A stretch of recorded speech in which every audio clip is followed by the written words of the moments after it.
গাজায় ইসরায়েলি আগ্রাসনের বিরুদ্ধে আবারও ফুঁসে উঠেছে মুসলিম বিশ্ব। ক্ষোভে উত্তাল লিবিয়া, ইয়েমেন, পাকিস্তান থেকে আমেরিকা। গাজায় যখন চলছে ইসরায়েলি তাণ্ডব, তখন উদ্দাম অশালীন ডিজে পার্টি সৌদি আরবে। পবিত্র শহর মদিনার দূরে নাচ গানের আয়োজন নিয়ে তোপের মুখে সৌদি যুবরাজ। ইরানের সামনে কি বড় বিপদ? মধ্যপ্রাচ্যে কেন আরো 40,000 সেনা সহ রণতরী পাঠাচ্ছে আমেরিকা? যুদ্ধের প্রস্তুতি নিচ্ছে কি তারা?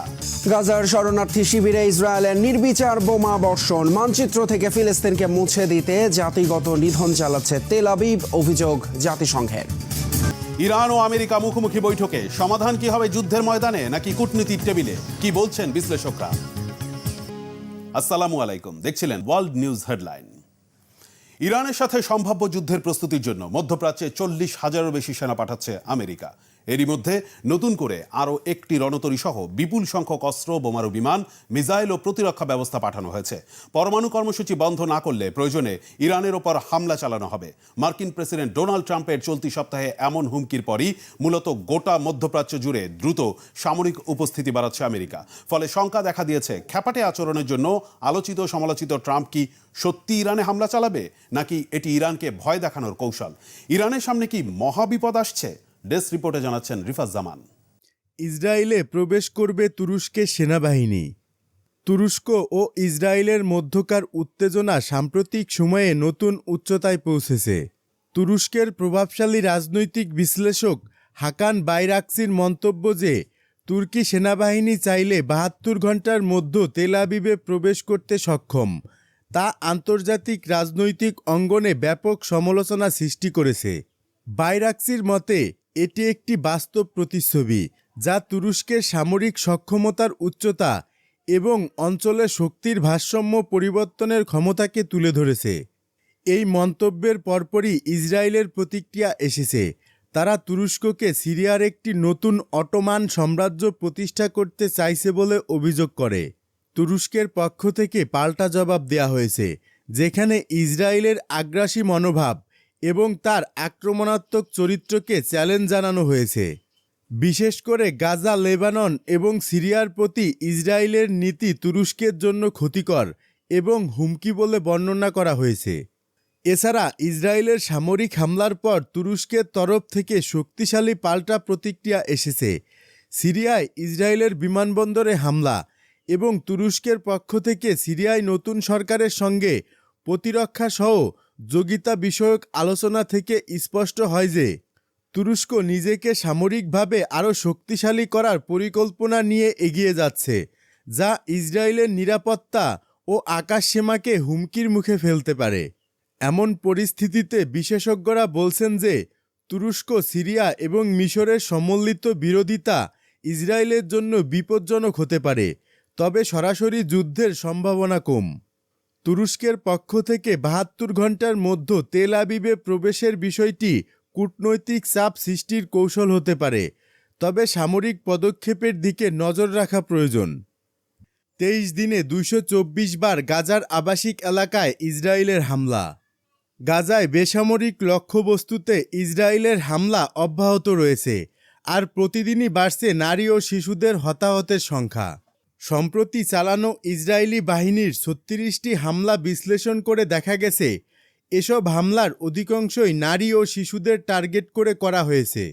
জাতিসংঘের মানবাধিকার দপ্তরের মুখপাত্র রাভিনা শামদাসানি শুক্রবার এক বিবৃতিতে বলেছেন, 18 মার্চ থেকে 9 এপ্রিল পর্যন্ত গাজায় আবাসিক ভবন ও শরণার্থী তাঁবুগুলোতে কমপক্ষে 224টি হামলার ঘটনা ঘটেছে।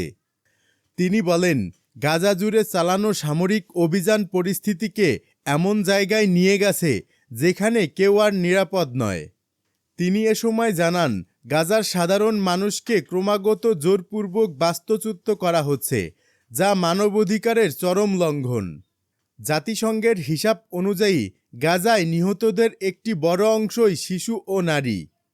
তিনি বিশেষভাবে উল্লেখ করেন দেইর আল-বালাহ শহরে 6 এপ্রিলের একটি হামলার ঘটনা, যেখানে আবু ইসা পরিবারের এক শিশু, 4 নারী এবং একটি 4 বছর বয়সী ছেলে নিহত হয়েছে। তিনি এ সময় আরও জানান, ইসরায়েলি সেনাবাহিনীর নির্দেশে বহু বেসামরিক মানুষ খান ইউনুসের আল মাওয়াশি এলাকায় আশ্রয় নিয়েছে। কিন্তু সেই এলাকাতেও হামলা থেমে নেই। 18 মার্চ থেকে এখন পর্যন্ত সেখানে অন্তত 23টি হামলার ঘটনা রেকর্ড করা হয়েছে। তিনি আরও বলেন, 31 মার্চ ইসরায়েল গাজার প্রাণকেন্দ্র রাফাতে বড় পরিসরে স্থল অভিযান শুরু করেছে। এই ধরনের জোরপূর্বক বাস্তুচ্যুতি চতুর্থ জেনেভা কনভেনশনের লঙ্ঘন এবং মানবতার বিরুদ্ধে অপরাধের শামিল বলে জাতিসংঘ তা নিন্দা জানাচ্ছে। গাজা জুড়ে হামলা আরও বাড়ানোর ঘোষণা ইসরায়েলের। ইসরায়েলের প্রতিরক্ষা মন্ত্রী ইসরায়েল কাটোস এক ঘোষণায় বলেছেন, সেনাবাহিনী গাজার বেশিরভাগ এলাকা জুড়ে হামলা জোরে সোরে আরও বাড়াবে। মন্ত্রী জানান, ইসরায়েল ডিফেন্স ফোর্সেস গাজার দক্ষিণ অঞ্চলে নিরাপত্তা অঞ্চল পুরোপুরি দখল করে রাফা থেকে খান ইউনুসকে বিচ্ছিন্ন করেছে। খান ইউনুস এবং এর আশেপাশের এলাকাগুলোতে মানুষকে সরে যাওয়ার জন্য নির্দেশও দেওয়া হয়েছে। গাজা থেকে হামাসের প্রজেক্টাইল ছোড়ার জবাবে ইসরায়েলি বাহিনী হামলার প্রস্তুতি নিচ্ছে। গাজায় জানুয়ারিতে হওয়া 2 মাসের যুদ্ধবিরতি ভেঙে যাওয়ার পর 18 মার্চ থেকে ইসরায়েল আবার গাজায় ফিলিস্তিনের মুক্তিকামী সশস্ত্র গোষ্ঠী হামাসের বিরুদ্ধে হামলা শুরু করে। তখন থেকে ইসরায়েলি বাহিনী গাজার বিশাল অঞ্চল দখল করেছে। এতে শত সহস্র ফিলিস্তিনি নতুন করে বাস্তুচ্যুত হয়েছে। ফিলিস্তিনি ভূখণ্ড গাজার সীমান্ত বরাবর চলে যাওয়ায় বিস্তীর্ণ অঞ্চল এরই মধ্যে দখল করেছে ইসরায়েল, যে অঞ্চলকে তারা হামলা ঠেকাতে বাফার জোন হিসেবে চিহ্নিত করেছিল। ইসরায়েলের কর্মকর্তারা বলেছেন, চলমান হামলার উদ্দেশ্য হচ্ছে হামাসের উপর চাপ তৈরি করা, যাতে গাজায় তাদের হাতে থাকা 59 জন জিম্মিকে তারা মুক্তি দেয়। এই জিম্মিদের 24 জন বেঁচে আছে বলে ধারণা করা হয়। ইসরায়েলের প্রতিরক্ষা মন্ত্রী কাটোস শনিবার জানান, ইসরায়েল ডিফেন্স ফোর্সেস রাফা ও খান ইউনুসের মধ্যকার মুরাক অ্যাক্সিস পুরো দখলে নিয়েছে। এতে করে ইসরায়েলের নিরাপত্তা অঞ্চলের মুরাক অংশ এবং ফিলাডেলফিয়া অ্যাক্সিসের মধ্যকার গোটা এলাকায় দখলে চলে এসেছে। ওদিকে রাফা গাজার প্রায় 1/5 এলাকা। মুরাক করিডোর দখলের ফলে খান ইউনুস থেকে রাফা বিচ্ছিন্ন হয় শহরটির এই বিশাল এলাকাও এখন ইসরায়েলের কবজায়। ইসরায়েলের প্রতিরক্ষা মন্ত্রী সতর্ক করে দিয়ে বলেছেন, আইডিএফ খুব শীঘ্রই গাজা জুড়ে অন্য স্থানগুলোতে হামলা সবলে আরও বাড়াবে, আর ওইসব এলাকার লোকজনকে লড়াই ক্ষেত্র খালি করে দিয়ে অন্য জায়গায় সরে যেতে হবে।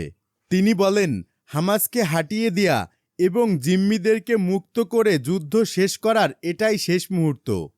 কাটোস এও বলেন, উত্তর গাজার বিভিন্ন এলাকা, গাজার মধ্য অঞ্চল দিয়ে চলে যাওয়া বেইত হানুন শহর এবং নেতজারিম করিডোরও খালি করা হচ্ছে, যাতে সেখানেও নিরাপত্তা এলাকা বাড়াতে পারে ইসরায়েল। এদিকে রুশ ক্ষেপণাস্ত্র হামলায় ভারতীয় ওষুধ কোম্পানির গুদাম ধ্বংস। রুশ ক্ষেপণাস্ত্র হামলায় ইউক্রেনের কিয়েভে অবস্থিত ভারতীয় ওষুধ কোম্পানি কুসামের একটি গুদাম ধ্বংস হয়ে গেছে। শনিবার এক্স পোস্টে কিয়েভ এ দাবি করে। ইউক্রেনে ভারতীয় দূতাবাস অভিযোগ করেছে, রাশিয়া ইচ্ছাকৃতভাবে ভারতীয় ব্যবসায়িক প্রতিষ্ঠানকে লক্ষ্যবস্তু করছে। দূতাবাস এক বিবৃতিতে বলেছে, শনিবার রাশিয়া ভারতীয় ওষুধ কোম্পানির কুসামের গুদামে ক্ষেপণাস্ত্র হামলা চালিয়েছে। ভারতের সঙ্গে বন্ধুত্বপূর্ণ সম্পর্ক থাকা সত্ত্বেও মস্কো ইচ্ছাকৃতভাবে ভারতীয় ব্যবসায়িক প্রতিষ্ঠানের উপর হামলা চালিয়েছে। এ হামলায় শিশু ও বৃদ্ধাদের জন্য তৈরি ওষুধ ধ্বংস হয়েছে। ইউক্রেনে নিযুক্ত ব্রিটিশ রাষ্ট্রদূত মার্টিন হ্যারিসও এই হামলার নিন্দা জানিয়েছেন। তিনি বলেছেন, শনিবার সকালে রাশিয়া ড্রোন হামলা চালিয়ে কিয়েভের একটি ওষুধ কোম্পানির গুদাম ধ্বংস করেছে। এখানে বৃদ্ধ ও শিশুদের প্রয়োজনীয় ওষুধ মজুদ ছিল।